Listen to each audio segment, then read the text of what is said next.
சின்ன மருமகள்ல அடுத்து என்ன நடக்க போகுதுன்னு வாங்க பார்க்கலாம்.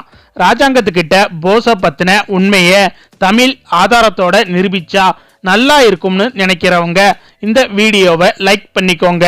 இங்க ரஞ்சனி கிட்ட போஸ் கொடுத்தது எல்லாமே போலியான டாக்குமெண்ட். இங்க நீதிமான் பார்த்தா ராஜாங்கத்துக்கு போன் பண்ணி உன்னுடைய முக்கியமான 2 டாக்குமெண்ட் என்கிட்ட தான் இருக்கு, உன்னுடைய பதவியே காலியாக போகுது, அந்த 2 டாக்குமெண்ட்டையும் இப்ப நான் நெட்ல ரிலீஸ் பண்ண போறேன் அப்படின்னு சொல்லிட்டு நீதிமான் போனை போட்டு மிரட்டினதும் இங்க ராஜாங்கத்துக்கு ஒண்ணுமே புரியல. டாக்குமெண்ட் எல்லாமே லாக்கர்ல தான் இருந்துச்சு அப்படின்னு சொல்லிட்டு ராஜாங்கம் யோசிக்கிறாரு.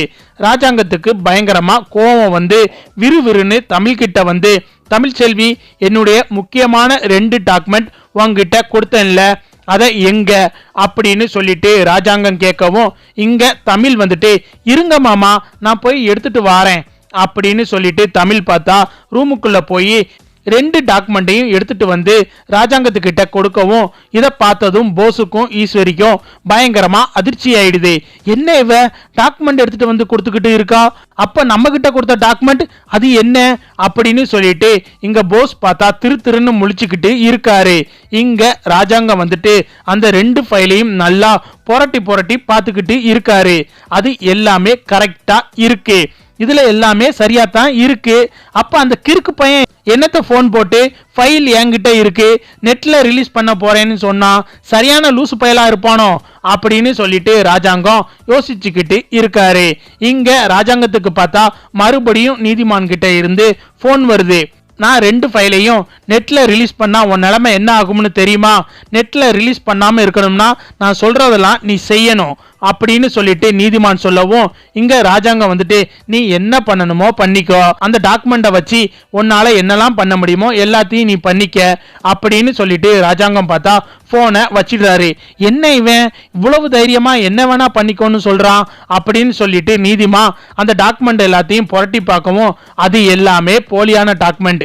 உடனே ரஞ்சினி கிட்ட ரஞ்சினி இது எல்லாமே போலி டாக்குமெண்ட் அப்படின்னு சொல்லிட்டு நீதிமான் கோபப்படவும் என்ன முதலாளி சொல்றீங்க அப்படின்னு சொல்லிட்டு ரஞ்சினி கேட்கவும் அட ஆமா இது எல்லாமே போலியான டாக்குமெண்ட், அவன் உன்னை நல்லா ஏமாத்திட்டான் அப்படின்னு சொல்லிட்டு நீதிமான் சொல்லவும் ராஸ்கல் என்கிட்ட டாக்குமெண்ட் கொடுக்கறேன்னு சொல்லிட்டு ஏமாத்திட்டானா, அவனை நான் சும்மா விட போறதில்ல அப்படின்னு சொல்லிட்டு ரஞ்சினி போஸுக்கு போன் போடவும் போச்சு இந்த போனை போட்டுட்டாலே அவகிட்ட இருக்கிறது போலி டாக்குமெண்ட் தெரிஞ்சிருச்சு போல அப்படின்னு சொல்லிட்டு போஸ் பார்த்தா போனை எடுக்காம ஈஸ்வரிய பார்க்கவும் ஈஸ்வரி போஸ் கிட்ட கண்ணாலேயே கேட்டுக்கிட்டு இருக்கு.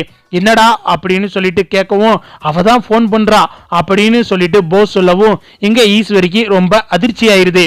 போச்சு நம்ம பிள்ளைய எப்படியாவது காப்பாத்தணுமே, இன்னும் கொஞ்ச நேரத்துல போலீஸ் வந்து நம்ம பிள்ளைய அரெஸ்ட் பண்ணிட்டா என்ன பண்றது அப்படின்னு சொல்லிட்டு ஈஸ்வரி கடந்து படபடன்னு அடிச்சுக்கிட்டு இருக்காங்க.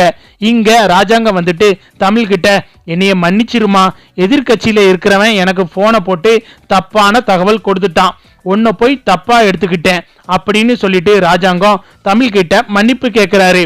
பரவாயில்ல மாமா அப்படின்னு சொல்லிட்டு தமிழ் சொல்லவும் சரிம்மா இப்ப எல்லாரும் முன்னாடியும் நான் சொல்றேன், உன்னைய நான் டாக்டருக்கு படிக்க வைக்க மாட்டேன்னு சொல்லிக்கிட்டு இருந்தேன்ல, உன்னைய கண்டிப்பா டாக்டருக்கு படிக்க வைக்கிறேன், நீ டாக்டருக்கு தாராளமா படிக்க போகலாம் அப்படின்னு சொல்லிட்டு ராஜாங்கம் சொல்றாரு. ராஜாங்கம் சொன்னதை கேட்டு ஈஸ்வரிக்கு ரொம்ப அதிர்ச்சி ஆயிருது.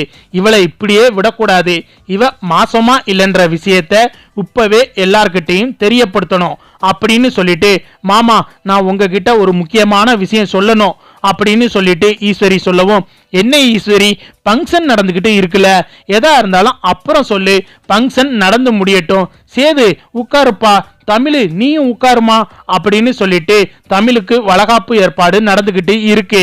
அப்பதான் தமிழ் வந்துட்டு ஈஸ்வரிய பார்க்கவும் இப்ப வேணா நீ தப்பிச்சு இருக்கலாம், என்னைக்காவது ஒரு நாள் நீ கண்டிப்பா சிக்குவ, எல்லாரும் முன்னாடியும் உன்னைய தலை குனிஞ்சி அசிங்கப்பட வைப்பேன், நீ மாசமா இல்லைன்ற விஷயத்த எல்லாருக்கும் நான் தெரியப்படுத்தி உன்னையும் உன் குடும்பத்தையும் அசிங்கப்படுத்துவேன் அப்படின்னு சொல்லிட்டு ஈஸ்வரி வந்துட்டு தமிழை பார்த்து முறைச்சிக்கிட்டு இருக்காங்க.